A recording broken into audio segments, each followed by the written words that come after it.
ശ്രീകുമാർ, ഒരു സമൂഹം എന്ന നിലയിൽ കേരളത്തെ സംബന്ധിച്ച് ആശാവഹമല്ലേ പരാതി കൊടുത്ത സ്ത്രീ യുവതി അവർ തന്നെ അത്രമേൽ അന്വേഷണത്തിൽ വിശ്വാസം അർപ്പിച്ച് നിൽക്കുന്നു. ആ വിശ്വാസം തുറന്നു പറയാൻ അവരൊരു മടിയും കാട്ടുന്നില്ല. കേരളം എന്ന ഒരു സമൂഹത്തെ സംബന്ധിച്ച് ആശാവഹമായ ഒരു കാര്യം തന്നെയല്ലേ താങ്കൾ ഇത് കേൾക്കുമ്പോൾ തോന്നുന്നത്?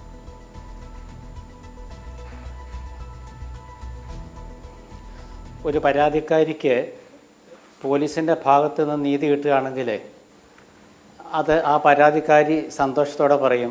അതിൽ പ്രത്യേകിച്ച് പുതുമയൊന്നും ഞാൻ കാണുന്നില്ല. പക്ഷേ ഈ പരാതിക്കാരിയുടെ അടുത്തേക്ക് ഈ പ്രത്യേക സംഘം എത്താനായിട്ട് എത്ര ദിവസം എടുത്തു എന്നുള്ളത് നമ്മളൊന്ന് ചർച്ച ചെയ്യേണ്ടി വരും. ആ ദിവസം എടുത്തതിൻ്റെ ആ ഒരു കാലതാമസമാണ് കേരളം ചർച്ച ചെയ്തത്. ആദ്യം ഈ പ്രത്യേക അന്വേഷണ സംഘം രൂപീകരിച്ചതിനൊന്നും ആരും എതിർത്തിട്ടില്ല. ഹേമ കമ്മിറ്റി റിപ്പോർട്ട് കൊടുത്തതിനെക്കുറിച്ച് ആരും എതിർത്തിട്ടില്ല.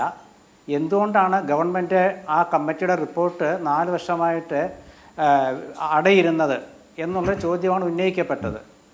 പിന്നീട് അതിൻ്റെ ഓരോ ഘട്ടത്തിൽ പുറത്തു വന്നു. അതിൽ സുപ്രധാനമായ ചില ഭാഗങ്ങൾ ഇപ്പോഴും ഗവൺമെൻറ് വെട്ടിയെടുത്ത് മാറ്റിവെച്ചു എന്നൊരു ആരോപണം നിലനിൽക്കുന്നുണ്ട്. അപ്പോൾ അതിനിടയ്ക്ക് ഒരു പരാതിക്കാരി ഗവൺമെൻറ്റിനെക്കുറിച്ചോ പോലീസിനെക്കുറിച്ചോ മുഖ്യമന്ത്രിയെക്കുറിച്ചോ പറയുന്നതിലൊന്നും ഞാൻ പ്രത്യേകിച്ച് അതിലൊന്നും കാണുന്നില്ല. അത് അവരുടെ ഒരു ആത്മസംതൃപ്തിക്ക് വേണ്ടി അവർ പറയുന്നതാണ്. അതവിടെ നിൽക്കട്ടെ.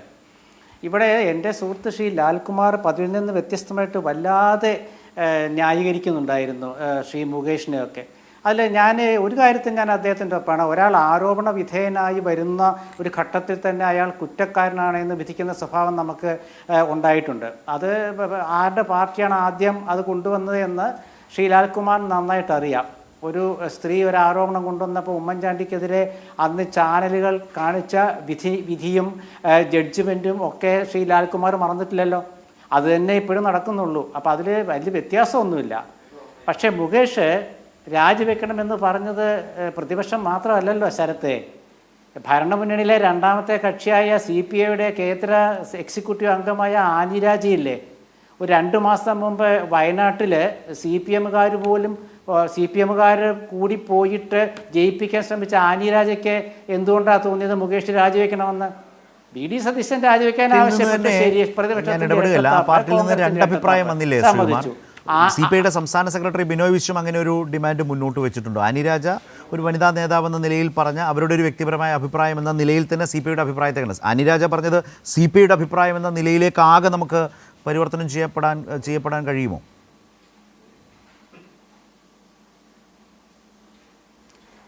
ഇല്ല, കഴിയില്ല. CPIയുടെ വനിതാ നേതാവ് എന്ന രീതിയിലാണ് ഞാൻ പറഞ്ഞത്. 2 അഭിപ്രായമല്ല. CPIയിൽ എൻ്റെ ഇൻ്റർവ്യൂവിൽ തന്നെ 3 അഭിപ്രായം വന്നിട്ടുണ്ട്. പ്രകാശ് ബാബു പറഞ്ഞ വേറൊരു അഭിപ്രായമാണ്. പ്രകാശ് ബാബു ആനി രാജയ്ക്ക് പിന്തുണ പ്രഖ്യാപിച്ചുകൊണ്ടാണ് സംസാരിച്ചത്.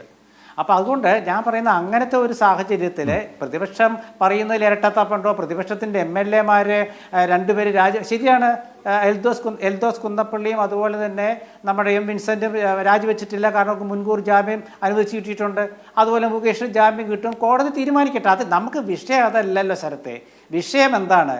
ഇതിലത്തൊരു രാഷ്ട്രീയം നമ്മൾ കാണണ്ടേ? ഗവൺമെൻറ്റിൻ്റെ ഭാഗത്തു നിന്നും ഒരു സിനിമയുമായി ബന്ധപ്പെട്ട നയം, അതിൻ്റെ ഘടന, ഇതൊന്നും ഇതുവരെ ആയിട്ടില്ല. ഇന്നതാ സിനിമാ മന്ത്രി ശ്രീ സജി ചെറിയാൻ പറഞ്ഞ എന്താണ്? ഒരു കമ്മിറ്റി, ഇത് നയം രൂപീകരിക്കുന്ന മന്ത്രിസഭയാണ്. മന്ത്രിസഭയല്ലല്ലോ നയം രൂപീകരിക്കേണ്ടത്. നയം രൂപീകരിക്കേണ്ടത് LDF അല്ലേ? ഗവൺമെൻറ്റിൻ്റെ LDF അല്ലേ ആദ്യം നയം രൂപീകരിക്കേണ്ടത്? CPIയുടെ ഉൾപ്പെട്ട, കേരള കോൺഗ്രസ് ഉൾപ്പെട്ട, ജനതാദൾ ഉൾപ്പെട്ട ഒക്കെയുള്ള കക്ഷികൾ ഉൾപ്പെട്ട LDF അല്ലേ നയം രൂപീകരിക്കേണ്ടത്? എന്നിട്ടല്ലേ മന്ത്രിസഭയിൽ വരേണ്ടത്. അപ്പോൾ മന്ത്രിസഭയിൽ വരുന്ന ഒരു കമ്മിറ്റിയുടെ ഒരു കരട് രൂപത്തിലേക്കാണ്, അതിലാണ് മുകേഷിനെ ഉൾപ്പെടുത്തിയെന്ന് പറയുന്നു. മുകേഷ് ഉൾപ്പെട്ടോട്ടെ, കുഴപ്പമൊന്നുമില്ല, സിനിമാക്കാരാണ് ഉൾപ്പെട്ടോട്ടെ. പക്ഷേ അങ്ങനെ രാജിവെക്കണമെന്ന് പറയുന്നത് കോൺഗ്രസ് മാത്രമല്ല. ഈ സമൂഹത്തിലെ 100 എഴുത്തുകാർ ഇന്നലെ ഒപ്പിട്ട് കൊടുത്തിട്ടുണ്ടെന്നാണ് പറഞ്ഞത്. 100 എഴുത്തുകാർ. അതിൻ്റെ ആ എഴുത്തുകാരുടെ അതൊക്കെ നമ്മുടെ നിൽക്കട്ടൊക്കെ വേറെ ചർച്ച ചെയ്യാം. ഞാനിതിൽ രാഷ്ട്രീയം കാണുന്നില്ല ശരത്തെ. കാരണം ഇതിൽ രാഷ്ട്രീയം കാണേണ്ട വരുന്നത് ഗവൺമെൻറ്റിൻ്റെ ഭാഗത്തു നിന്നുള്ള സമീപനത്തിൻ്റെ അടിസ്ഥാനത്തിലാണ്.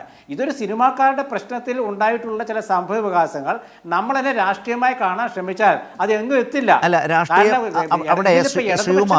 താങ്കൾ മുകേഷ് രാജിവെക്കണം എന്നൊരു ആവശ്യത്തെ പ്രസ് ചെയ്യുന്നില്ലെന്നാണോ? എന്താണ് മനസ്സിലാക്കേണ്ടത്? കാരണം കോൺഗ്രസ് മാത്രമല്ല പറഞ്ഞത്, CPIയെ ഉദാഹരിച്ചു. മാത്രമല്ല താങ്കളൊരു ശ്രദ്ധേയമായ പോയിന്റ് പറഞ്ഞു, ആരോപണ വിധേയനാകുന്ന ഘട്ടത്തിൽ തന്നെ കുറ്റക്കാരനെന്ന് വിധിക്കരുത് എന്ന താങ്കൾ പറഞ്ഞ വാചകത്തെ മുഖവിലക്കെടുത്താൽ ഈ ഘട്ടത്തിൽ മുകേഷ് രാജിവെക്കണം എന്നൊരാവശ്യം താങ്കൾ പ്രസ് ചെയ്യുന്നില്ല എന്നല്ലേ? അങ്ങനെയാണോ? എന്താണ് അതിൻ്റെ ലക്ഷ്യം? എനിക്ക് മനസ്സിലായില്ല. അല്ല, ഞാനൊരു വ്യക്തിയല്ലേ, ഞാനൊരു പാർട്ടിയുടെ വക്താവൊന്നുമല്ലല്ലോ. എന്നെ സംബന്ധിച്ചിടത്തോളം മുകേഷിന്റെ കാര്യത്തിൽ ഞാൻ കൃത്യമായിട്ട് പറയാം. കാരണം ഒരു വ്യക്തിക്ക് അയാൾ തെറ്റിച്ച് അതെ, ഒരു വ്യക്തിക്ക് അയാൾ തെറ്റുകാരനല്ലെന്ന് തോന്നിയാൽ അയാൾക്ക് ഉചിതമായ തീരുമാനം എടുക്കാം. ഒരു വ്യക്തിയാണ് തീരുമാനിക്കേണ്ടത്. പാർട്ടി അല്ലെങ്കിൽ പാർട്ടിക്ക് നിർദ്ദേശിക്കാം താങ്കൾ രാജിവെക്കണം. ഇത് പാർട്ടി എന്തുകൊണ്ട് നിർദ്ദേശിക്കുന്നില്ലെന്നേ പ്രതിപക്ഷം ചോദിക്കുന്നുള്ളൂ. മുകേഷ് രാജിവെക്കണമോ വേണ്ടയോ എന്നുള്ള തീരുമാനം എടുക്കേണ്ടത് എന്നാണ് ശ്രീകുമാർ. അവിടെ സമരം ഉണ്ടായി, പ്രതിപക്ഷം ഒരു നിലപാട് സ്വീകരിച്ചു. പക്ഷേ താങ്കൾ തന്നെ പറഞ്ഞു ആരോപണ വിധേയനാകുന്ന ഒരു ഘട്ടത്തിൽ തന്നെ വിധിക്കരുത് എന്ന് പറയുന്ന ഒരു പൊസിഷൻ വളരെ പ്രധാനപ്പെട്ടതാണ്. താങ്കൾ അത് ഈ ചർച്ചയിൽ പറയുകയും ചെയ്തു. എന്നാൽ മുൻപ് അത്തരം സമീപനം ഉണ്ടായതിനെ ചൂണ്ടിക്കാട്ടിക്കൊണ്ട് തന്നെ അതിൻ്റെ ആവർത്തനം മാത്രമാണിത്, അല്ലെങ്കിൽ ആവർത്തനമാണ് ഇപ്പോഴെന്നും പറഞ്ഞല്ലോ. ഞാൻ ഈ ചർച്ചയിൽ പങ്കെടുക്കുന്ന ഒരു പ്രതിനിധി എന്ന നിലയിലാണ് ഞാൻ ചോദിക്കുന്നത്. താങ്കൾ പറയുന്നത് ഈ ഘട്ടത്തിൽ മുകേഷ് രാജിവെക്കേണ്ടതുണ്ടോ? ഞാൻ താങ്കളുടെ ഒരു അഭിപ്രായമാണ് ചോദിക്കുന്നത്.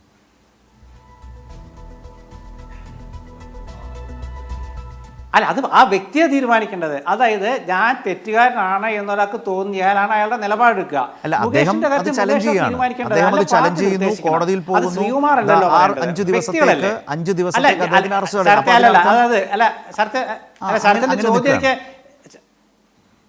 പറഞ്ഞോളൂ. അല്ലല്ല, ശരത്തിന്റെ ചോദ്യത്തിന്റെ അർത്ഥമൊക്കെ എനിക്ക് മനസ്സിലായി. ഞാനൊരു പത്രപ്രവർത്തകനാണ്. പത്രപ്രവർത്തകൻ എന്താണ്? സാക്ഷികളാണ് സമൂഹത്തിൽ. എല്ലാത്തിനും സാക്ഷ്യം വഹിക്കുന്ന ആളുകളാണ്. അതിനൊരു സാക്ഷിയാണ് ഞാൻ.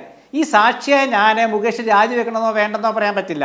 ഞാൻ പറയുന്നത് മുകേഷിനെതിരായിട്ടുള്ള ആക്ഷേപവും ആരോപണവും വരുമ്പോൾ ഒരാൾക്കത് ആരോപണം ഉന്നയിക്കുമ്പോഴേക്കും അയാൾ രാജിവെക്കണമെന്ന് പറയുന്നവരോട് ഞാൻ പണ്ടും യോജിക്കുന്നില്ല. പക്ഷേ അന്ന് തിരിച്ചു പറഞ്ഞവരാണ് ലാൽകുമാറിന്റെ വിശ്വാസമുള്ള പാർട്ടിക്കാരെന്ന് സൂചിപ്പിച്ചിരിക്കുന്നു. പിന്നെ മുകേഷിന്റെ കാര്യത്തിൽ അവരുടെ പാർട്ടിയുടെ MLA ആണ്. പാർട്ടി അത് തീരുമാനിക്കട്ടെ.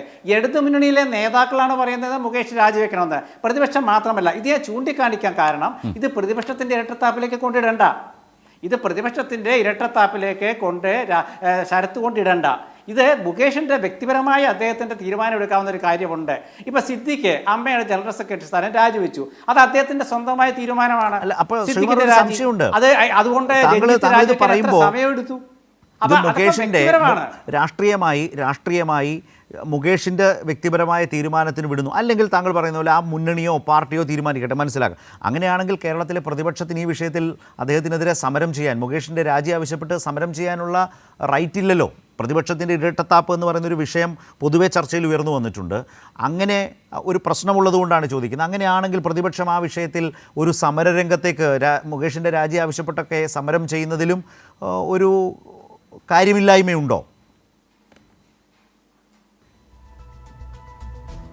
ഇല്ല. കാരണം അതെന്താണെന്ന് വെച്ചാൽ പ്രതിപക്ഷം എന്ന് പറയുന്നത് അവരെ ഗവൺമെന്റിനെ പിന്തുണയ്ക്കുന്ന ഒരു MLA-ക്കെതിരെ ആക്ഷേപം വരുമ്പോൾ അയാൾ ആ സ്ഥാനത്തിരിക്കാൻ യോഗ്യനല്ല എന്ന് പ്രതിപക്ഷം പറയുകയാണെങ്കിൽ അത് പ്രതിപക്ഷത്തിന്റെ അഭിപ്രായമാണ്.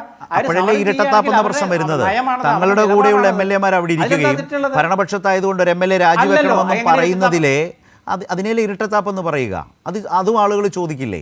അങ്ങനെ ഒരു സാഹചര്യം ഇതിനകത്തില്ലേ? ഈ പ്രശ്നത്തിലില്ലേ?